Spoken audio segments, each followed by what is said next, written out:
Let me show you the most accurate Schwab dividend calculator I found. The link to the calculator is in the description below. You have pretty much everything you need to calculate it perfectly. For this example, I will use like the initial investment of $10,000, a share price of 65. Just an example here that I put in here. So yeah, here's just to change it to make it 6%, but you get the point. You can make it 6.5 and so on. And then there is a button called reinvest dividend.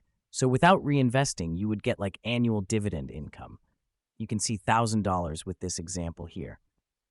But when you click this here, reinvest dividends, that means profit. You reinvest it back. You can expect much more annual dividend income from it. Because yeah, this is like a button for how it will compound. It is a difference you can see without a portfolio value, 29,000. And when you compound it and reinvest, you can get much higher through the 20 years of investing. So as well, you have an ETF comparison list here from other ETFs, and as well the historical performance data of the Schwab stock. So some quick tips, key features, and some frequently asked questions. The link is description below, and happy investing.